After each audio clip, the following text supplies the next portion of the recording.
Dan sebagai hamba Allah itu kita juga mempunyai kewajiban, salah satunya itu untuk menjalani ujian kehidupan itu sendiri. Ya, karena Allah sudah menciptakan kita hidup di muka bumi ini, dan itu juga bukan atas keinginan kita. Ya, Allah berhak memberikan apapun kepada kita, dan salah satu hak Allah itu adalah memberi ujian itu sendiri kepada setiap manusia, tidak melihat apa agamanya sekalipun ya.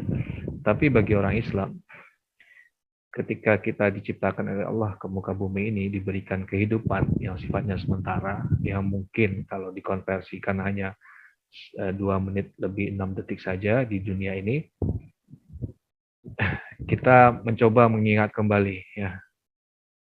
Kalau dalam ayat yang umum itu kemarin disebutkan wa ma khalaqtul jinna wal insa illa liya'budun ya, dan tidaklah aku ciptakan manusia dan jin kata Allah melainkan untuk beribadah kepadaku. Dan lebih detail lagi kita ada dalam surat Al-Insan itu, surat Al-Insan itu surat ke-76 dalam Al-Qur'an ayat kedua ya.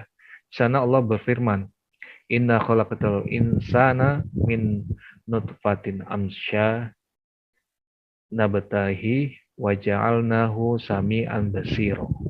Jadi artinya sesungguhnya kami menciptakan manusia min nutfah ya, dari setetes air mani yang bercampur. Maksudnya adalah bercampur antara yang punya pria dan wanita ya. Di situ disebutkan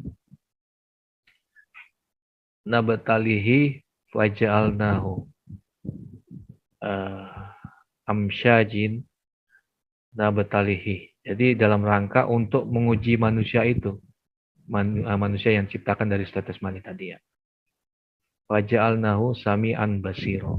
Dan kami Allah jadikan manusia itu mendengar dan melihat.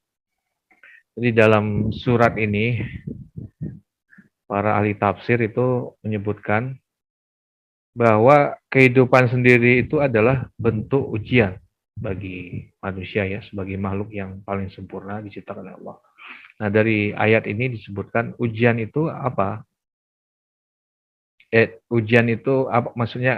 Dalam ayat ini jelas disebutkan bahwa diciptakan manusia itu salah satunya untuk diuji. Artinya kalau orang itu mati, ya dia tidak diuji lagi.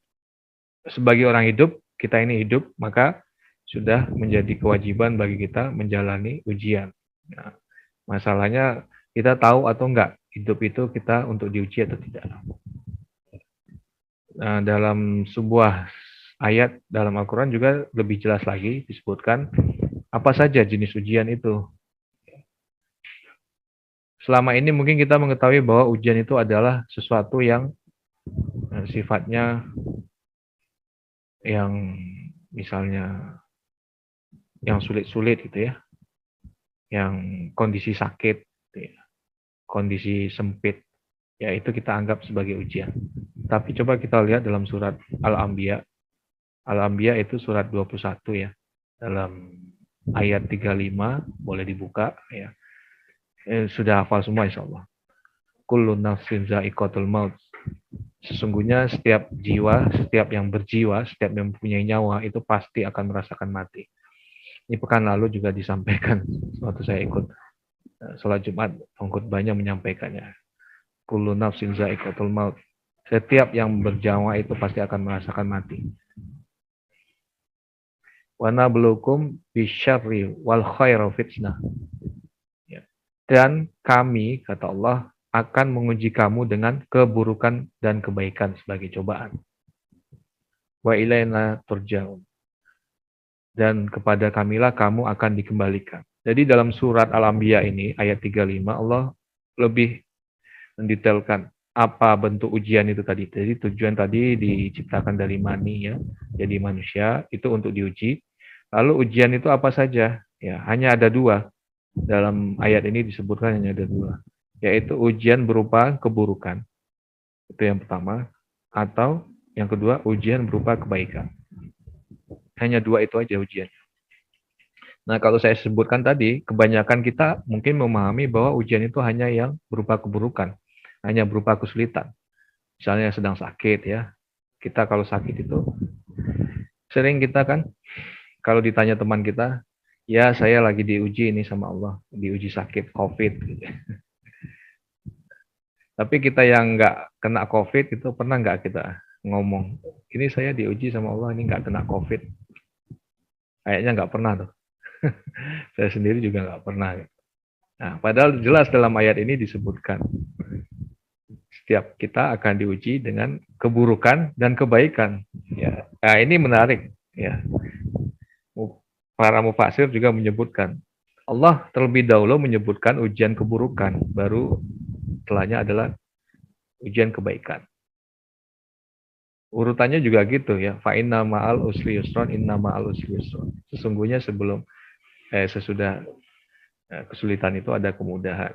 Jadi Allah itu biasanya memberi kabar buruk dulu, kemudian baru kabar bahagia, kabar menyenangkan. Nah, begitu juga ini ujian itu yang buruk, kemudian ada ujian yang baik. Tetapi inilah yang sering dikhawatirkan oleh Nabi kita, Nabi Muhammad SAW ya. Karena Nabi kita ini diberikan basirah, ya, diberikan kemampuan dari Allah ya, langsung bisa melihat bahwa umatnya ini, umat Nabi kita itu, Nabi Muhammad SAW, itu justru ketika diberikan ujian berupa keburukan, itu persentase untuk lulus itu lebih besar.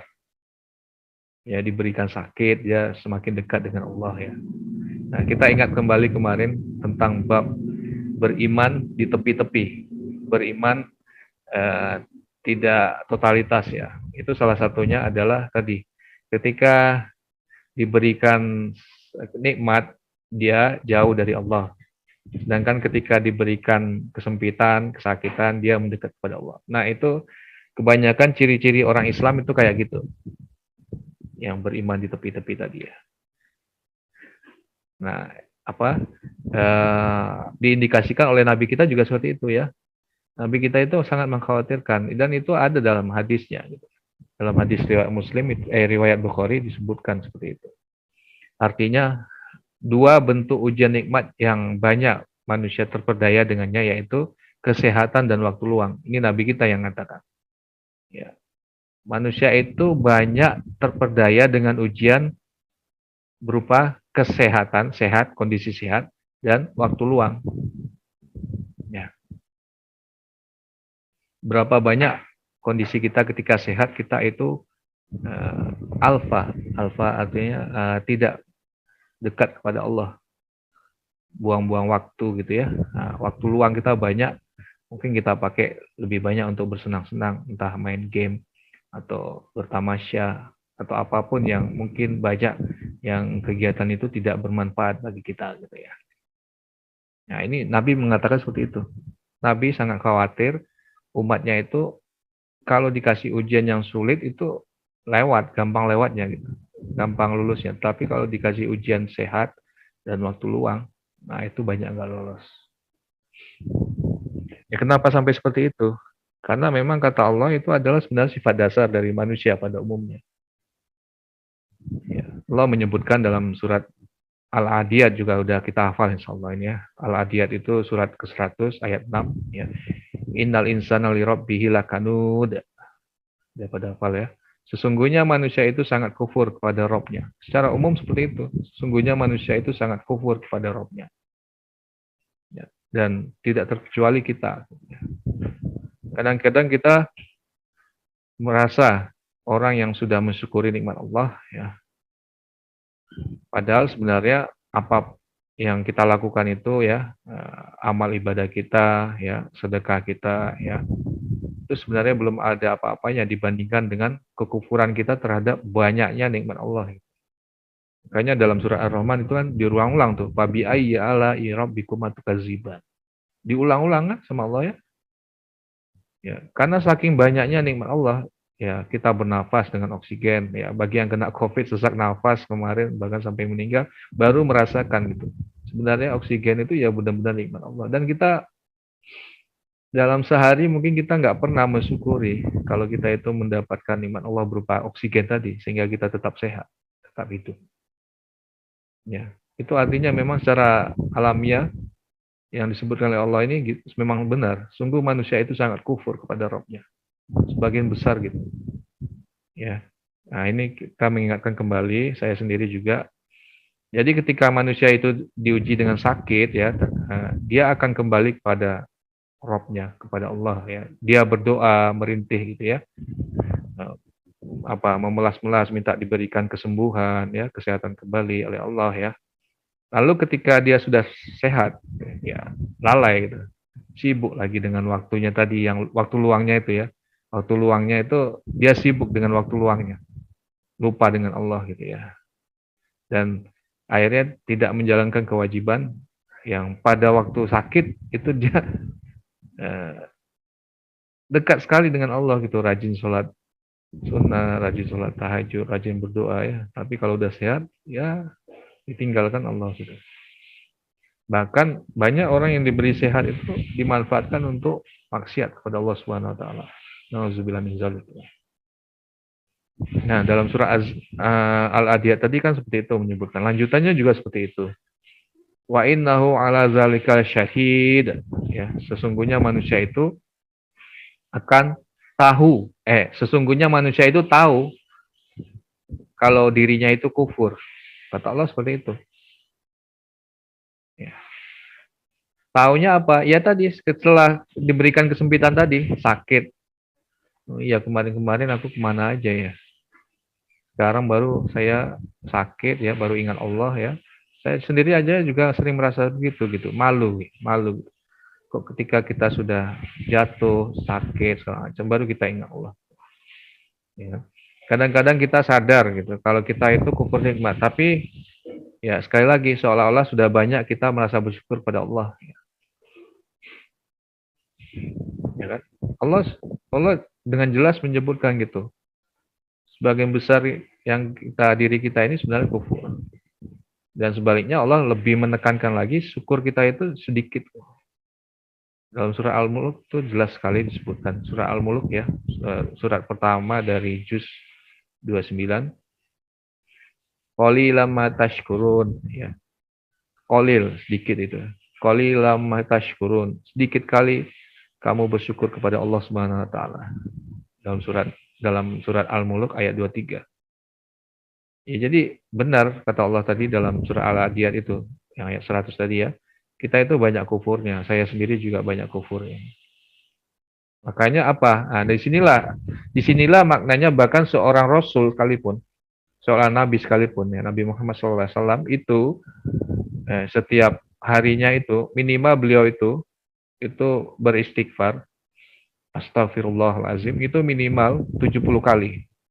Dalam riwayat lain itu disebutkan 100 kali. Nah, bulan Ramadan kemarin itu saya rajin gitu. Saya rajin istighfar ya. Hampir setiap hari bisa terpenuhi itu target 100 kali minimal. Tetapi setelah Ramadan lewat, rasanya susah sekali gitu. Terus terang. Untuk istighfar 100 kali itu. Mungkin istighfar kita kalau setiap sholat ya, udah berapa kali hitungan 17 rakaat ya. Nah, 3 kali 17 udah berapa itu misalnya istighfarnya 3 kali. 60, masih kurang juga gitu. Ya kan? Bahkan kadang-kadang kita itu istighfar itu bingung, ini kenapa saya harus istighfar? Kesalahan saya apa? Gitu ya. Kita bahkan nggak ngerti gitu. Padahal Umar bin Khattab itu mengajarkan kepada kita untuk selalu berkontemplasi, bermuasabah sebelum kita tidur di malam hari. Ya salah satunya istighfar tadi, mengingat uh, seharian kehidupan kita itu seperti apa. Banyakkah kita melakukan maksiat kepada Allah, banyakkah lupa kita kepada Allah, dan itu makanya dianjurkan istighfar minimal 70 kali sehari. Ya. Ya, saya membawakan materi ini sebenarnya saya sendiri terasa tertohok ya, karena memang seperti itu kondisinya ya, kita ini dalam kondisi yang lapang, bahkan kita itu banyak jauh daripada Allah Subhanahu wa taala. dalam kondisi sempit ya, miskin kita kekurangan uang, baru kita banyak berdoa kepada Allah. Nah, ini betul-betul yang dikhawatirkan oleh Nabi kita ya. Jadi tadi Nabi itu khawatir ketika kita sehat. Nabi itu khawatir ketika kita punya banyak waktu. Nah, dalam sebuah hadis lain juga disebutkan, ya, hadis riwayat Bukhari dan Muslim sekaligus ini. Kata Nabi, bukan kefakiran atau kemiskinan yang aku khawatirkan atas kamu, ya, tetapi aku khawatir kamu diuji dengan dunia dan kamu akan gagal menghadapinya. Dan sekali lagi Nabi tahu memang kondisi umat Islam itu bahkan di akhir zaman ini ya memang kondisinya seperti itu. Kita banyak tercuci otak kita dengan paham-paham materialistik. Ya, apa-apa diukur dengan harta. Kesuksesan diukur dengan harta. Dan seterusnya gitu ya. Dokter yang sukses itu diukur dengan ya banyaknya mobil gitu ya. Banyaknya titel. Apalagi mungkin banyaknya pasiennya. Ya kan? Ya, jadi sebenarnya kita hidup ini mau kondisi apapun kita itu semuanya bentuk ujian, gitu. Baik itu keburukan maupun kebaikan. Ya kan? Nah, ada dalam surah Al-Baqarah itu yang sering dibacakan ya tentang cobaan, ujian ya. Wa nabluwannakum bisyai'im minal khawfi wal ju' wa naqsim minal amwal wal anfusi was samarat ya. Wa basyiris sabirin. Dan sungguh akan kami berikan cobaan kepadamu, kata Allah ya, dengan sedikit aja, sedikit ketakutan, sedikit kelaparan, sedikit kekurangan harta, ya, sedikit kekurangan jiwa ya, ada saudaranya meninggal gitu ya, sedikit aja, dan kekurangan buah-buahan kata Allah dalam Al-Baqarah ayat 155 itu ya. Dan berikanlah berita kepada orang-orang yang bersabar. Jadi tadi urutannya itu yang ujian keburukan itu, ujian kesempitan itu ternyata dalam surah Al-Baqarah ini disebutkan oleh Allah itu hanya sedikit aja persentasenya. Makanya Nabi kita memperingatkan kepada kita, kita banyak nggak lulus dengan ujian yang sebagian besarnya adalah bukan ujian keburukan, tapi ujian kebaikan. Ujian kenikmatan tadi. Ya kan? Nah, ini ayat-ayat dalam Al-Quran ini sinkron semua ya, selaras ya penjelasannya. Allah hanya berikan ujian keburukan itu hanya sedikit. Ya sakit kita paling setahun berapa kali sih? Sekali atau 2 kali ya. Ada nggak sih? Setiap hari itu manusia sakit itu nggak ada. Dalam 24 jam itu 1 jamnya pilek gitu. Ada nggak? Nggak ada kan? Ya ini Allah Maha Adilnya gitu ya. Hanya sedikit sebenarnya. Allah berikan sehatnya lebih banyak gitu. Bahkan 1 bulan aja nggak mungkin kita nggak sakit gitu. Paling sakitnya cuma 2 hari, 3 hari atau seminggu ya. Rata-rata manusia ya. Nah, 11 bulan sekian harinya itu masih dalam kondisi sehat. Tapi kita banyak gagal dalam kondisi sehat itu. Ya. Allah tidak berikan semuanya 100% di hidup kita itu ujian keburukan. Malah sebaliknya. 98% mungkin itu adalah ujian kebaikan. Ya. Waktu sehat kita, waktu luang kita, waktu muda kita, waktu kaya kita, mungkin waktu punya uangnya kita gitu ya. Dan Allah berikan ujian ini itu untuk seluruh manusia. Ya, umat-umat dulu juga diuji ya. Umat-umat dulu diuji. Banyak sekali, udah sering kita sebutkan dalam surah Al-Ankabut, banyak itu ya, sering kita baca asiban nasu ayyusruku ayyakulu amanna wa hum la yuftanun ya, dalam surah Al-Ankabut. Apakah manusia itu mengira mereka akan dibiarkan saja untuk mengatakan, ya Allah kami beriman kepadamu, padahal mereka nggak pernah diuji. Ya. Mengaku beriman gitu. Kamu orang Islam, iya. Kamu orang beriman, iya. Ya. Dari mana buktinya? Padahal belum pernah diuji. Nah, ujian ini sebenarnya itu kalau dipecah lagi, tadi kan ada 2 ya. Ujian keburukan, ujian kebaikan. Ini nanti kita sambung di lain waktu.